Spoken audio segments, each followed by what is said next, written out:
Salam sejahtera para pelajar tingkatan menengah atas 3.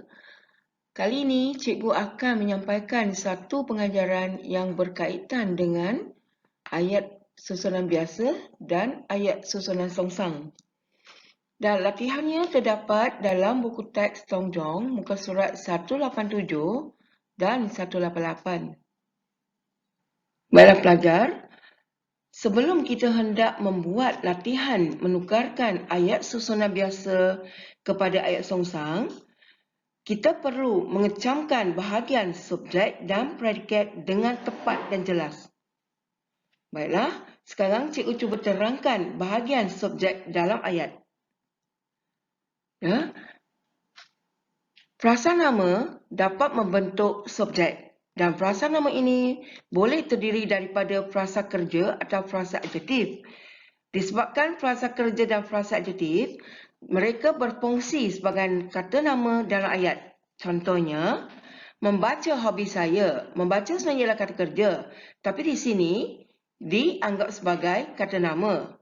Sebab dia tak diikuti dengan objek ke. Misalnya membaca. Mereka sedang membaca buku di dalam bilik. Kalau dalam ayat itu ialah kata kerja. Dan di sini, dia membentuk kata nama sebab dapat berfungsi sebagai subjek di sini. Begitu juga dengan frasa adjektif.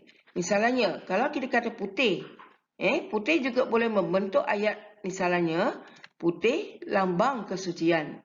Jadi di sini putih ialah kata nama. Lambang kesucian membentuk predikat dalam ayat ini. Okey. Selain itu, kata nama am, kata nama khas, kata nama terbitan, kata ganti nama diri, kata nama tunjuk juga boleh membentuk subjek dalam ayat. Contohnya, kamus itu amat bermutu. Kamus itu ialah kata nama am. Amat bermutu bahagian predikat. Pantai Deseru indah. Ya, jadi ditulis dengan huruf besar. Jadi pantai Deseru ialah kata nama khas. Ya, sebagai subjek. Dan indah ialah predikatnya. Okey. Kata nama terbitan juga dapat membentuk subjek dalam ayat. Okey, katakan masak. Kalau kita kata masakan, ia menjadi kata nama terbitan. Contohnya, masakan ibu enak. Jadi di sini, masakan ibu ialah subjek. Dan enak ialah predikatnya. Okey, seterusnya, kata ganti nama diri. Sebenarnya, kata ganti nama diri ini boleh terdiri daripada kata ganti nama diri pertama, kedua dan ketiga. Dan cikgu tunjukkan di sini satu contoh kata ganti nama diri ketiga, iaitu mereka sedang bersenam. Jadi mereka ialah kata ganti nama diri yang membentuk sebagai subjek dalam ayat ini. Ya. Jadi sedang bersenam ini ialah bahagian predikat. Okey, manakala kata nama tunjuk boleh terdiri daripada ini dan itu. Misalnya, ini rumah saya, itu rumah saya. Ini dan itu ialah kata nama tunjuk yang membentuk subjek dalam ayat ini. Dan rumah saya ialah predikatnya. Ya, harap faham dengan penerangan ini secara ringkas tentang frasa nama yang membentuk subjek. Baiklah pelajar, bahagian predikat juga boleh terdiri daripada predikat frasa nama, predikat frasa kerja, predikat frasa adjektif dan predikat frasa seni nama. Okey. Contoh bagi predikat frasa nama ialah misalnya buku itu kepunyaan saya. Dari sini kan buku itu kepunyaan saya, buku itu ialah subjek, kepunyaan saya ialah predikat dan kepunyaan saya di sini ialah frasa nama. Ya. Okey, kita tengok contoh frasa kerja. Murid-murid bersenam di padang. Okey, murid-murid ialah subjek. Bersenam di padang ialah bahagian predikat. Ya, yang menunjukkan frasa kerja, ya, ber. Imbuhan ber di sini ialah kerja. Imbuhan berbentuk kata kerja. Seterusnya, contoh untuk predikat frasa adjektif, bunga ros sungguh harum baunya. Sungguh harum baunya itu ialah frasa adjektif. Dan akhir sekali ialah contoh predikat frasa seni nama. Murid-murid itu di dalam kelas. Dalam ayat ini, di dalam kelas ialah frasa seni nama.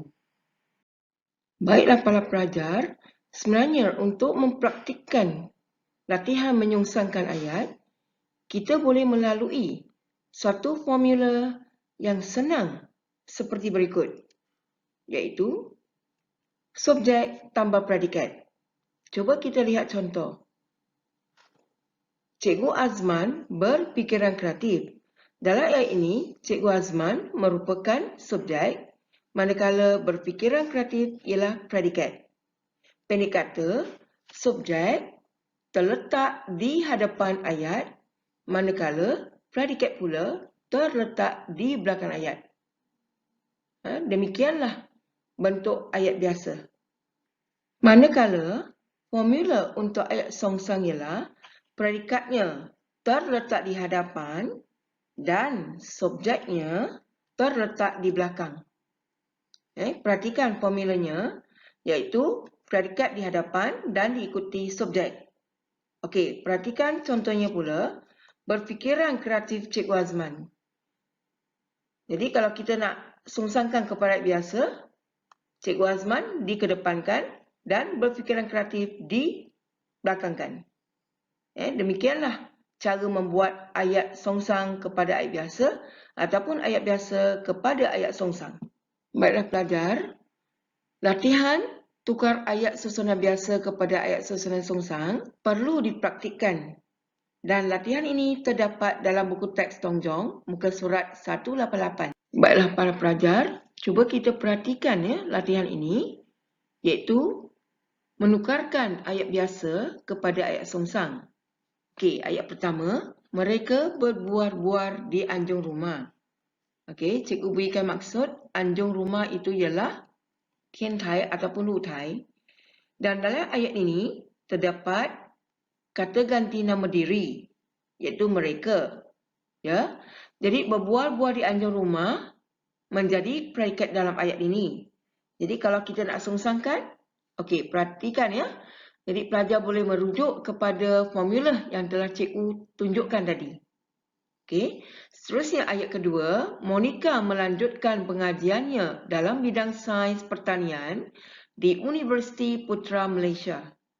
Dalam ayat ini terdapat satu kata nama khas, iaitu Monica, yang menunjukkan pelaku ataupun subjek dalam ayat ini.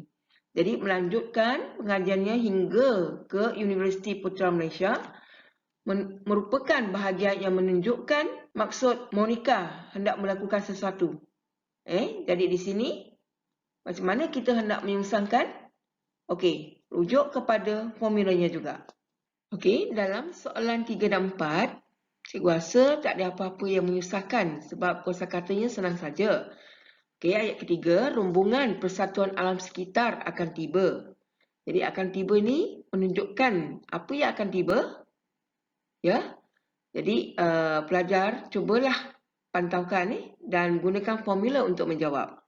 Soalan keempat, ikan-ikan di dalam kolam ikan itu besar. Jadi di sini besar ialah kata adjektif.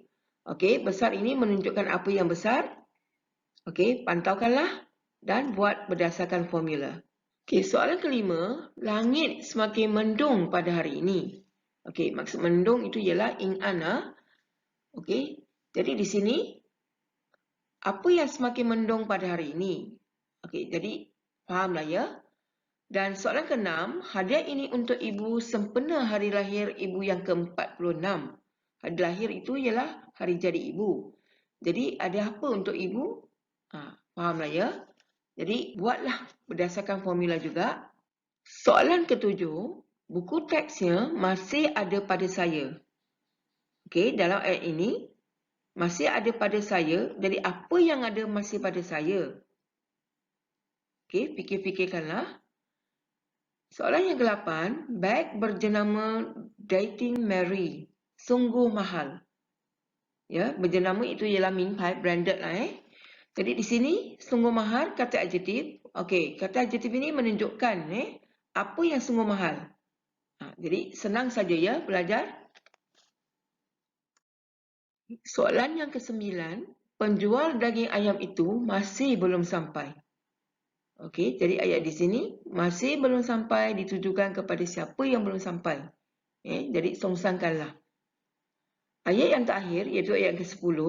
Penjenayah yang tidak berperi kemanusiaan itu telah ditangkap oleh polis. Okey, tidak berperi kemanusiaan, hau dan sing. Okey, di sini siapa telah ditangkap oleh polis? Faham-faham sajalah kan? Okey, jadi pelajar songsangkanlah. Berdasarkan formula yang telah cikgu tunjukkan tadi.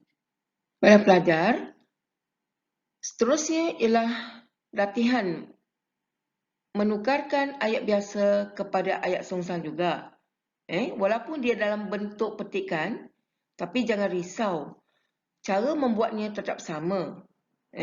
Cuma di sini, pihak Dongjong meminta kita menulis jawapan disusun mengikut urutan nombor, dan bukan dalam bentuk perengan.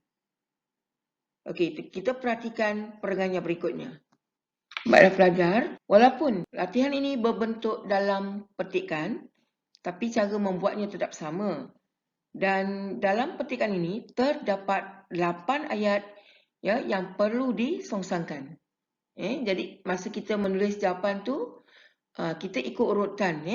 Berarti ayat pertama itu apa, kedua tu apa. Jangan ditulis dalam bentuk petikan, tapi dalam ayat berasingan dengan urutan nombor, iaitu dari ayat pertama hingga ayat yang ke-8. Sebab dalam keseluruhan petikan ini terdapat 8 ayat. Okey, dan sebelum nak membuatnya, cikgu ada membekalkan ataupun memberikan sedikit maksud kosakata Misalnya frame, Malaysia Shening Yanjiusu. Frame, Institut Penyelidikan Hutan Malaysia. Perjalanan Lutan. Kagum di sini. Cantan, berdiri tegah, Auli. Jadi kita perhatikan satu ayat demi satu ayat. Ayat pertama, saya berpeluang untuk menyertai rawatan ke Institut Penyelidikan Hutan Malaysia baru-baru ini. Jadi dalam ayat ini, subjeknya ialah saya. Jadi berpeluang hingga ke belakang ini ialah predikatnya. Jadi kalau kita nak songsangkan, cuma terbalikkan sajalah. Jadi ini sebenarnya ialah ayat, ialah jawapan untuk ayat yang pertama. Dan ayat kedua, perjalanan ke sana mengambil masa selama sejam. Jadi di sini mengambil masa selama sejam adalah menunjukkan masa perjalanan mereka. Jadi songsangkanlah. Dan ayat ketiga, kami menyanyi dengan gembiranya di dalam bas. Jadi siapa yang menyanyi dengan gembira di dalam bas? Kami. Jadi pelajar songsangkan. Saya kagum melihat keindahan hutan di sana. Jadi siapa yang kagum melihat keindahan hutan di sana? Senang saja kan? Kita dapat camkan ialah saya. Jadi songsangkan. Pelbagai jenis pokok hutan yang besar berdiri megah menyambut kedatangan kami. Jadi siapa yang berdiri megah menyambut kedatangan kami? Tentulah bahagiannya di depan ni kan. Jadi pelajar songsangkan. Jadi cikgu terasa tak ada apa-apa yang mencabar minda kita sangat. Cuma kita nak kejamkan bahagian subjeknya dengan jelas dan predikatnya. So demikianlah penerangan untuk keberapa ayat ni? 1, 2, 3, 4, 5. Jadi kelima-lima ayat ini senang saja untuk disongsangkan. Baiklah pelajar, masih terdapat 3 ayat lagi untuk disongsang. Perhatikan dulu maksud kata sejarah penubuhan. Cengli ishi. Jadi di sini bahan projek itu ialah yanju tailiao. Dan cikgu tunjukkan dalam ketiga-tiga ayat penghabisan sini, 3 ayat ni, mereka mempunyai persamaan, iaitu saya menjadi subjeknya. Jadi kalau kita nak songsangkan, sebenarnya tidak menjadi masalah yang besar lagi lah. Dan pelajar cubalah pantau dan membuatnya. Baiklah pelajar, semoga serba sedikit ilmu yang dikongsikan ini dapat menjana minda pelajar untuk membuat latihan menyongsangkan ayat sama ada daripada ayat susunan biasa kepada ayat sungsang ataupun susunan ayat sungsang kepada ayat biasa. Jadi kita dapat menarik satu kesimpulan, iaitu untuk menjawab latihan sedemikian, ialah kita perlu mengecam subjek dan predikat dengan jelas. Ya, jadi dengan bantuan formula yang telah cikgu tunjukkan, harap dapat memudahkan pelajar membuat latihan ini dengan senang dan berjaya. Ya, jadi selamat mencuba dan jumpa lagi.